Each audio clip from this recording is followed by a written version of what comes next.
Hoy te traigo una historia más personal de cómo fue mi camino para llegar desde que estudié Bellas Artes hasta hacer terapia regresiva y cómo fue mi proceso tanto académico como personal para llegar de una cosa a la otra. Si esto te interesa, si quieres saber un poco más qué es la quinta dimensión, qué es la supraconsciencia, la consciencia, el subconsciente, todo esto te lo voy a contar, pero antes la intro. ¿Y si todo lo que te contaron sobre tu cuerpo fuera mentira?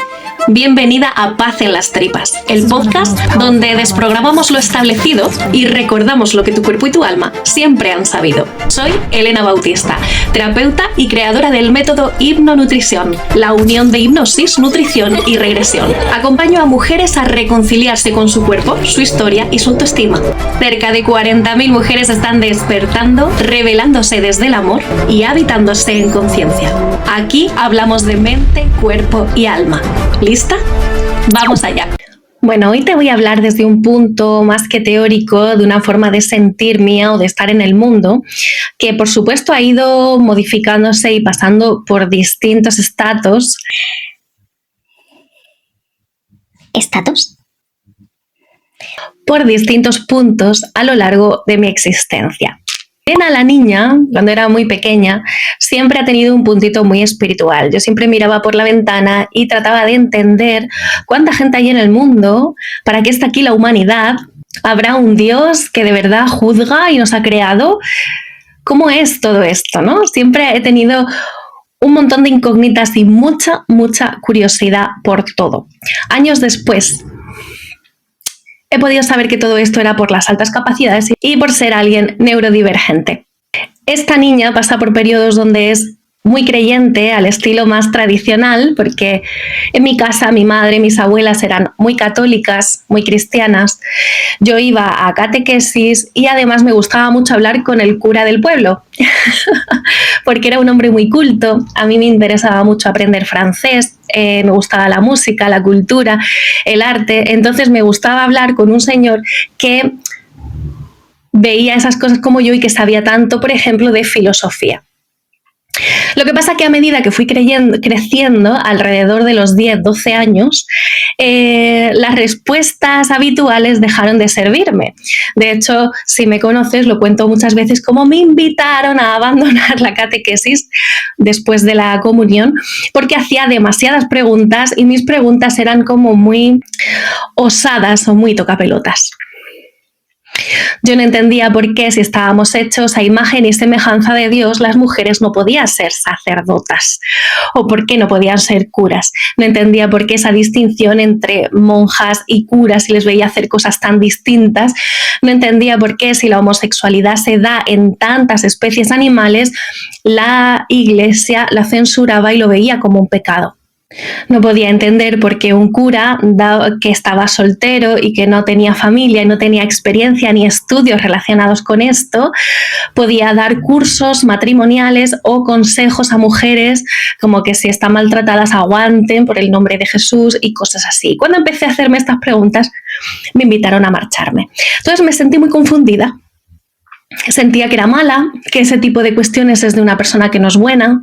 Sentía mucha limitación entre las preguntas y la curiosidad enorme que traía mi alma y lo que la sociedad y lo de fuera me decía que debía ser una mujer. Como que había algo que no casaba una cosa con la otra. Después de esto pasé una etapa muy punky donde me identificaba como con una parte de la política y una parte de lo social totalmente antisistema y totalmente anticlerical, anti-iglesias, y ahí metí todo, metí a Dios y metí a toda esa parte mía espiritual y curiosa, sensible a lo que no se puede ver, a lo no tangible, y ahí lo metí todo, lo cerré con llave y no quise mirarlo durante muchos años. En este proceso, donde me desvinculé de la parte más simbólica o más espiritual de mí misma, sí que me casé mucho con la filosofía. Durante todo el bachillerato y la carrera me considero una persona a la que le apasionaba la filosofía y prácticamente solo leía filosofía y psicología. Y creía que desde este lado científico podía entender todas las dimensiones, no solo de mí misma, sino del ser humano y la sociedad. Después de seguir haciendo mucha terapia, mucha introspección, leer mucho, investigar mucho sobre todo esto, volví otra vez a tener un montón de incógnitas que no podían ser resueltas desde este plano más físico. Y empezó otra vez a interesarme la parte de la espiritualidad. Como una parte de mí consideraba que esto era un poco vergonzoso, que esto era de personas que no eran muy cultas o muy inteligentes, que no estaba en sitios académicos y no podía hablar de esto con casi nadie, pues era como una parcelita de mí misma que mantenía en la oscuridad y que solo nutría en la intimidad de mi casa sin que nadie se enterara. Entonces empecé a leer mucho lo que llaman autoayuda, que para mí ha sido más bien espiritualidad, despertar de conciencia, y empecé a conectar más con ese lado mío de, vale, no creo en Dios, pero siento que hay cosas superiores a mí misma y a la sociedad. Y ese paso entre lo más físico, la materia, la filosofía y la psicología, hacia lo transpersonal, que luego ya entendí que se llamaba así, me la dio el subconsciente. Cuando yo empecé a estudiar arteterapia, fue como ese puente maravilloso entre lo más profundo de la psique, como ser humano, y este plano físico.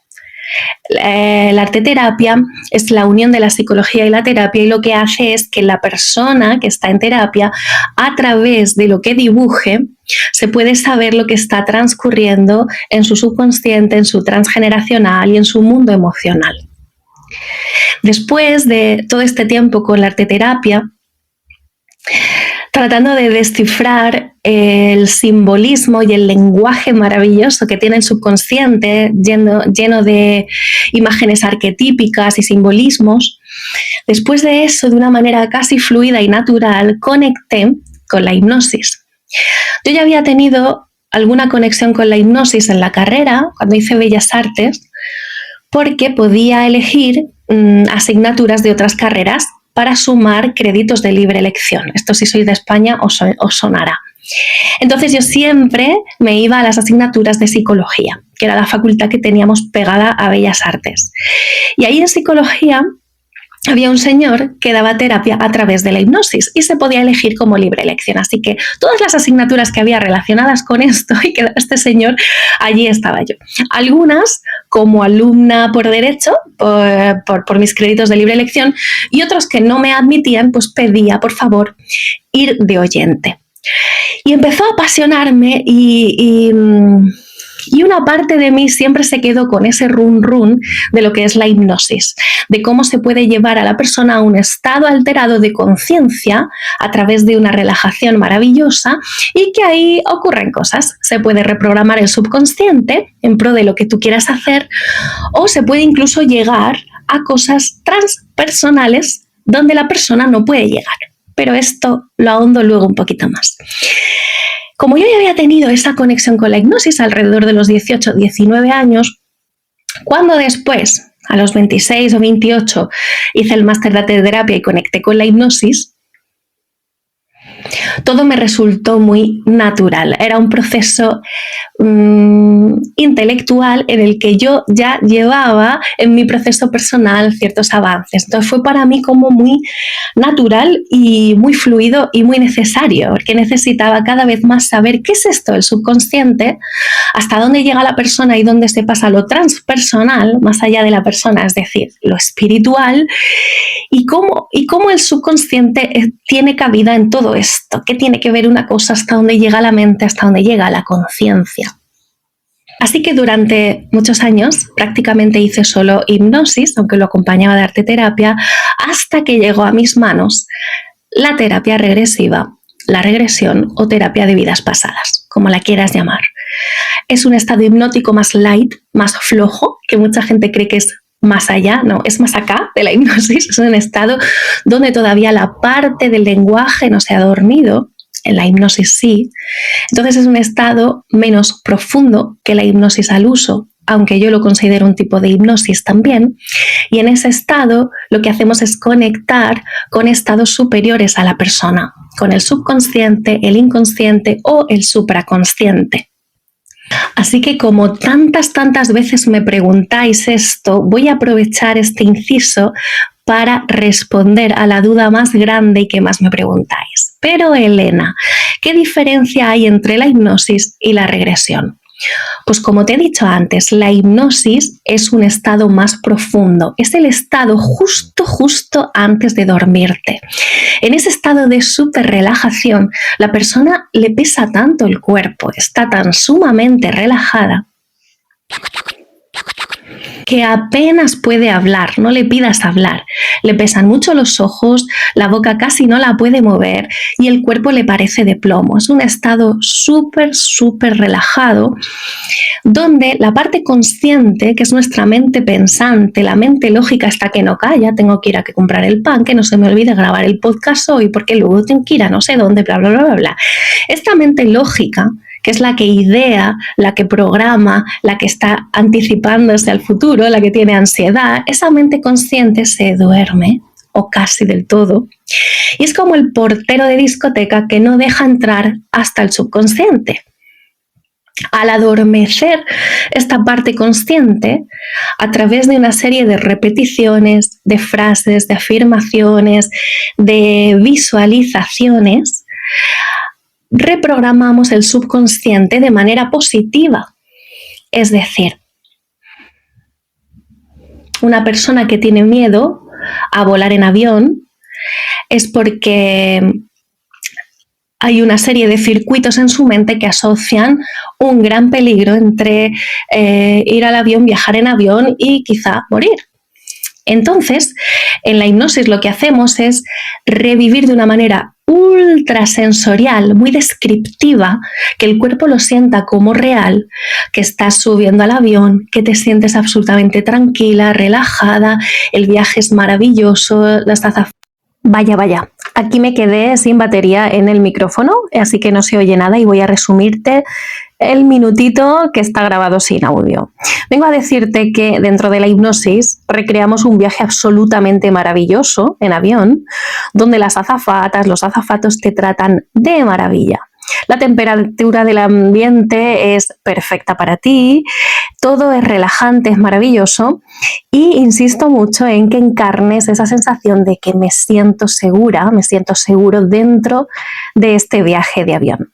Como el subconsciente no distingue entre la verdad y la fantasía y por eso, ojo, cuidado, siempre os digo que tengáis precaución con ver películas violentas, videojuegos violentos, consumir programas de televisión que sean muy fuertes o de cosas contra tu propia moral o valores, porque el subconsciente no distingue entre realidad y fantasía.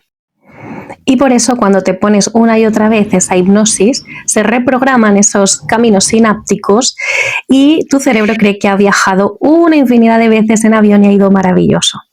Y aquí ya parece que me empiezo a dar cuenta de que el micro no funciona.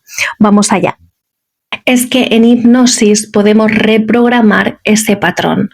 Entonces, si cada noche te vuelves a poner el audio donde has viajado en avión y todo ha ido maravillosamente bien y se lo repites durante un mes, cuando llega el momento de subirte al avión de verdad, tu cerebro lo que cree es que lleva durante 30 días viajando en avión y ha sido una experiencia maravillosa, que ha borrado todas las experiencias de miedo anteriores, ha hecho un circuito nuevo en tu sinapsis, en esos caminitos entre neurona y neurona, donde tiene seguro, arraigado y requete cierto que volar es una experiencia maravillosa. Entonces, durante mucho tiempo hice estas hipnosis y me encantaba cuando la gente se reprogramaba una fobia, cuando dejaba de fumar o de beber o otras sustancias, o cuando me mandaba selfies desde un aeropuerto en Bahamas, en Argentina, en Glasgow o donde fuera, porque había superado su miedo a volar. Entonces, la hipnosis es un proceso de reprogramación mental de tu propio subconsciente, de creencias, fobias, adicciones y situaciones que te están impidiendo ser feliz. Y esto se consigue en un trance muy profundo donde estés casi dormida. Y la hipnosis o terapia a través de la hipnosis o hipnosis terapéutica que se usa para algo terapéutico, es decir, para sanar algo, mejorar algo de tu vida, no tiene nada que ver con el hipnotismo. aunque también lo llaman hipnosis porque les es más comercial hacerlo así, el hipnotismo es show y solo tiene como función dar espectáculos, ser sorprendente y hacer cosas rocambolescas y chocantes para nuestro entretenimiento, pero no tiene una función terapéutica. Digo esto porque a mucha gente le da pánico la hipnosis porque cree que es hipnotismo y hay otra gente también que llega creyendo que va a ser espectacular y dice, pero yo no he estado hipnotizado en ningún momento. Solo he estado relajado aquí oyéndote, pero te he oído en todo el rato y yo no me he hipnotizado. Que sí, es que eso es hipnosis. Es que cuando estás tumbada en el sillón, escuchando la televisión y a la vez medio soñando, cuando los dos mundos como que se cruzan, ¿no? Entre lo que sueñas y lo que estás oyendo, eso es un estado hipnótico y es absolutamente seguro y natural para tu cerebro. De hecho, estás en estado hipnótico varios momentos en el día. Y ahora, ¿qué es la regresión? Madre mía. Si nos ponemos técnicos, la regresión viene de regresar. Y regresar es ir a momentos del pasado donde ha habido un trauma. Empiezo por lo más básico. La regresión a infancia, a adolescencia, incluso a edad adulta, es ir a un momento donde en tu cerebro se quedó registrada una herida a la que llamaremos trauma. Entonces, con la regresión volvemos a ese momento y desprogramamos todos los sistemas, todo lo que se quedó ahí grabado en forma de trauma. Es como si fuéramos con una goma de borrar y borráramos el trauma de tu cerebro. Esto no quiere decir que dejes de recordar, seguramente sigas recordando esa escena que fue un trauma para ti, pero ya no te duele porque el trauma ya no está. Siempre creemos que el trauma es una cosa gordísima y horrorosa y dolorosísima, ¿no? Hay mucha gente que me dice, pero es que yo no recuerdo que yo tenga ningún trauma. Mi infancia fue muy feliz, no he tenido ningún trauma. Pero es que desde nuestra mente consciente y nuestra mente adulta no somos conscientes de lo que puede llegar a ser un trauma para una criatura. Aquí me gustaría diferenciarte entre eventos traumáticos y trauma. Por ejemplo, si a una chiquilla adolescente sale a la calle y la intentan a empujones meter en un portal y tratar de violarla, independientemente de que la violen o no la violen, esta chica ha vivido una situación extrema, una situación potencialmente traumática. Si después se convierte en trauma o no, ya deriva de otro tipo de cosas. Por ejemplo, si esta chica llega a casa llorando, con el rímel corrido, con la ropa rasgada, con el corazón a mil, hecha un manojo de nervios, y lo primero que se encuentra es unos padres amorosos que lo que le dicen es, no es culpa tuya, sentimos mucho lo que has vivido, y la relajan y la tranquilizan y la dan sostén, es lo que se llama un testigo empático, alguien que empatiza con ella y la sostiene en lo duro y luego ya se ponen a hacer lo que haya que hacer, ¿no? Ir a denunciar, ir al médico, etcétera, etcétera. Pero primero de todo le hacen de sostén, no la juzgan, la sostienen, la aman, la escuchan, le quitan culpa, le hacen sentir inocente en el evento que ha vivido algo potencialmente traumático, pero el trauma no se va a desarrollar. Si esta misma chica llega a casa y tiene un padre de estos como había muchos antes, es que como no te van a pasar esas cosas, si es que yo veo que tus amigas y tú vais vestidas como unas cualquiera, si es que ya lo sabía yo, si es que no sé qué, si es que no sé cuánto, y ella siente que recae sobre ella esa culpa y ella se siente sola en el dolor, ese hecho potencialmente traumático se puede hacer trauma. ¿Qué pasaría si hacemos regresión con esto? Iríamos a ese evento traumático, sobre todo al momento con el padre. Y ahí le daríamos a esa niña, a esa chica, lo que necesitaba, que se exprese y que diga lo que necesita hacer, y de alguna manera se reestructura el patrón mental que le ha llevado al trauma. Y de esa manera ella va a seguir teniendo ese recuerdo, pero no va a estar vinculado a un dolor extremo que pueda condicionar aspectos de su vida en el presente. Por contarte algo curioso desde mi experiencia personal, cuando yo tenía, no sé si 8 o 9 años, mi hermano pequeño jugando hizo así con un bote de lejía, creyendo que estaba tapado como para asustarme, y no estaba bien tapado y me llenó de lejía los ojos, el pelo y toda la ropa. Recuerdo que era invierno, que estábamos jugando en el patio de casa y menos mal que estaba mi hermano mayor por allí y que yo misma tuve el instinto de abrir el grifo, quitamos la manguera, abrimos el grifo y yo me puse bajo el grifo de agua helada en pleno enero en España y creo que eso me salvó la visión y la vida. Entonces, por los gritos y el susto, mi madre bajó corriendo y cuando me vio toda la ropa quemada por la lejía y el pelo también, se puso muy nerviosa, se puso a gritar mucho y me agarró y a tirones muy fuertes, rápido, rápido, rápido, solo me gritaba rápido, rápido, rápido. Tuvimos que andar hasta el centro de salud que estaba en la otra punta del pueblo. Bueno, pues ese hecho, vivir algo que me asustó mucho, sentirme luego muy vulnerable por todo el pueblo andando así, la gente preguntando, me hizo un trauma. Y tú dirás, pero qué tontería. Mi madre actuó bien, era una adulta agarrando el toro por los cuernos y diciendo, o la llevo ahora mismo al centro de salud, es que su vista peligra para siempre. Así que llegué al centro de salud, allí muy amorosamente, me echaron varias gotas, me limpiaron, no sé qué, y tengo una vista estupenda, ¿eh? Nunca me pasó nada. Lo del agua, supongo que cerré los ojos y hice así, pero el caso es que tengo una vista de lince y no hubo consecuencias. Pero a mí se me quedó el trauma porque mi madre estaba tan nerviosa, gritaba tanto, tiraba de mí, que ese hecho me rompió en ese momento. Pero ella actuó bien en el sentido de que me salvó la visión. Pero ¿qué hubiera necesitado esa niña, que lo hice luego en regresión? Una madre que me dijera, tranquila cariño, no es culpa tuya, que estoy contigo, importa mucho tu visión, puede ser peligrosa para ti, vamos a tener que ir muy rápido. Y en ese chip yo ya hubiera entendido que yo no he hecho nada malo, que es una situación de emergencia, pero en vez de eso solo tenía gritos y tirones y eso a mí me rompió, me confundió mucho. Por eso te digo, eventos traumáticos ha habido cientos o decenas seguramente en nuestras vidas.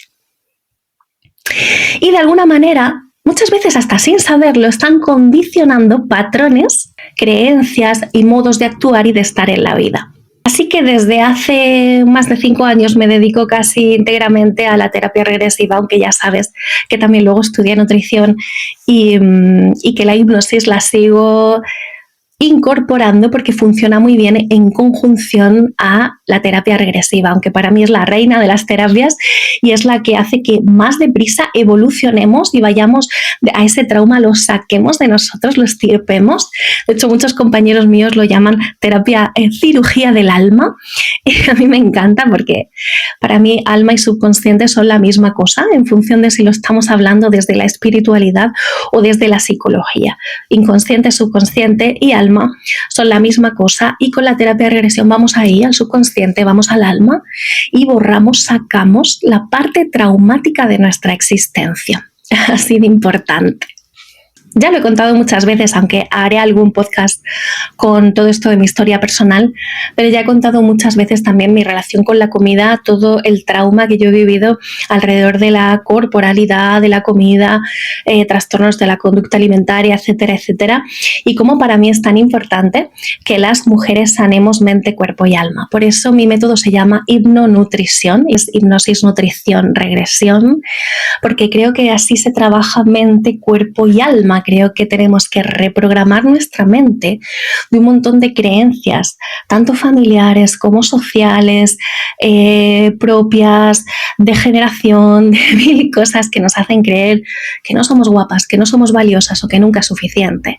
Luego, por otro lado, creo que para que un alma esté fuerte y sana y una mente esté libre de todos estos patrones, se tiene que sostener en un cuerpo que esté sano. Y un cuerpo siempre a dieta, que come menos de lo que necesita, que está inflamado, dolorido, con problemas digestivos, con un sistema hormonal, circulatorio, linfático, etcétera, que no funciona bien, que está el pobre yendo como puede, pues tampoco puedes sentirte maravillosa, guapa, inteligente, fluida, brillante y en tu mejor versión. Entonces, si quitamos esas creencias y las reprogramamos con hipnosis, tratamos con nutrición al cuerpo como el templo maravilloso que es, el vehículo para la vida, bien nutrido, saludable, fuerte, y si luego además vamos al alma y sacamos todos los traumas que haya, pues entonces ya sí que no hay quien nos pare en esta encarnación. Por lo menos alguien como yo que ha sufrido mucho, mucho, mucho, puedo decir que es el único sistema que yo he encontrado y que no veo que se haga mucho por ahí. Nos centramos mucho en una cosa solo, en tapar síntoma, en ir al síntoma, o solo adelgazar, o solo el miedo a no sé qué, o solo la fobia tal, y no en una estructura mente, cuerpo, alma, que para mí sin duda es lo necesario, lo básico y lo que todos tenemos que hacer. Y ya por último, no me quiero dejar la parte espiritual, como te decía al inicio, de la regresión. Y es que cuando ya empiezas a ahondar en este mundo y ya no solo te vienen cosas de la infancia, del vientre materno, de la adultez, de cuando eras más joven, de la adolescencia, sino que empiezan a salir vidas pasadas, empiezas a ver cómo para el alma esta encarnación es solo un traje que se pone, pero que para ella todas las vidas son una vida solo. Entonces, en mi vida pasada yo fui un marinero, en otra fui un pescador, en otra fui una bailarina, y para mi alma todas son la misma vida en distintos momentos de su vida. ¿Qué ocurre con esto? Que cuando el alma ha vivido algo muy, muy, muy traumático en otra vida tuya, y por la historia que traemos de la humanidad te puedes imaginar la cantidad de guerras, de violaciones, de abandonos, de hijos muertos, de incestos, de todo lo que se te ocurra que la humanidad ha vivido, que venimos de periodos ultra oscuros, por mucho que nos quieran decir que ahora estamos peor. Hay muchísimo trauma. Es increíble ver cómo resolver algo que pasó en la Guerra de Secesión Americana para tu alma, o en otro momento X de la vida, he tenido vidas hasta de las cavernas, están todavía teniendo influjo y teniendo bloqueos y teniendo cosas que te impiden ser feliz en esta vida presente. Así que cuando yo llegué a todo esto es como si de repente alguien me diera el mapa completo, como una apertura mental gigantesca para entender no solo el subconsciente y lo transgeneracional, sino cómo de vida en vida hemos seguido sufriendo. Todo esto que ahora con las constelaciones familiares se habla mucho, el transgeneracional, es que en realidad todos somos uno, porque si tú eres la misma que en las cavernas, eres el mismo alma, que cuando Isabel II y eres el mismo alma que en otra vida no sé qué, en realidad todos somos el transgeneracional de todos. Es muy fácil para mí empatizar con lo que vivió tu abuela si yo viví esa época y me pasó algo muy parecido. El transgeneracional somos todos, somos todas. Todas hemos vivido cosas parecidas. Por eso las pelis nos emocionan, chicas. Por eso cuando ves una guerra, las sientes como en tu propia piel. Por eso cuando ves una mutilación o que le roban un hijo a alguien, lo sientes en cada poro de tu piel porque tu alma está escuchando y tu alma ha vivido esas cosas. Y si no la vivió ella, la vivió su hermana, y si no su madre, y si no su hijo, pero todos somos uno. Entonces, cuando yo pude abrir a la dimensión de todo esto y entenderlo, no había espacio para el juicio, no había espacio para las polaridades, para la izquierda, para la derecha, para lo de arriba, para lo de abajo, para el clasismo, para el racismo, para una serie de cosas que dije, pero si yo he sido negro, blanca, hombre, mujer, rico, pobre, he sido todo eso está en mí, ¿cómo va a haber espacio para todo eso? Y esto me dio de repente una dimensión espiritual muy grande, una dimensión humana. Por eso se habla mucho ahora, se hablaba ya hace años de que iba a venir la era de Acuario ya está aquí, es la ascensión a la quinta dimensión. Y por eso estamos en periodos de mucha luz. Pero Elena, ¿cómo que de mucha luz? Mira lo de Einstein, mira lo otro, mira lo otro. Bueno, es que son periodos de que todo salga a la luz. Esas cosas llevan pasando desde que el mundo es mundo. Malos ha habido en todas las épocas del mundo, y gente que domina en la sombra, eso pues desde el siglo XVII o desde el XIX, cuando empezó la banca, la era industrial y todo eso, siempre ha habido gente en la sombra. Y esos han sido los que mandan. Y por primera vez en la historia todo está saliendo a la luz. Todos los hombres que violan a sus mujeres, todos los pederastas que tienen una red secreta de ultramillonarios, todo lo que está ocurriendo está saliendo a la luz, y esto lleva siglos siendo así. Estamos en una época donde la la mentira y la oscuridad ya no se sostienen y está todo saliendo a la luz. Así que yo cada vez que veo una noticia de esas no pienso, Dios, ¿cómo está el mundo? Esto es horrible. Pienso, otro más que cae, otro velo más que se nos cae. Porque solo así estamos limpiando y limpiando generaciones de dolor. Por eso, y esto os lo digo a todas las que habéis hecho terapia conmigo, es tan valioso y sagrado cada proceso terapéutico que te haces. Por eso, cada regresión que haces conmigo y liberas dolor de ti, estás liberando ese dolor del transgeneracional, de todas las mujeres del mundo y de toda la humanidad. Y estamos contribuyendo a esa ascensión energética hacia la quinta dimensión, hacia la era de Acuario o hacia una humanidad más humana, más tierna, más en conexión con la naturaleza y con el todo, más unidos unos con otros. Por supuesto, esto va a tardar. Esto no va a ser así mañana, ¿vale? No estoy tan loca, pero está empezando desde unas décadas para acá. Por eso hay tantísima espiritualidad ahora.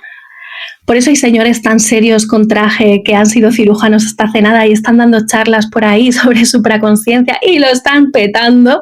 Por eso están ocurriendo cosas que no habían ocurrido hasta ahora, porque estamos en una época de absoluta luz. De sacar todos los velos, de quitarnos todas las vendas y de ir sanando y sanando todo el dolor generacional que no vimos. Todo lo que nuestras abuelas y bisabuelas han callado, todos los secretos que había en las familias ultradolorosas están saliendo a la luz. Estamos recibiendo mucha cantidad de luz. Y como ya llevo un buen ratito aquí, creo que es suficiente todo lo que te he contado. Por supuesto, estoy abierta, escríbeme, cuéntame si te ha gustado o no. Y por favor, suscríbete y dale a me gusta, que así YouTube dice, oye, lo que cuenta esa chica mola y hace que llegues a más personas. Así que gracias un día más por estar aquí, te quiero mucho y sigamos trayendo luz a la vez que sanamos.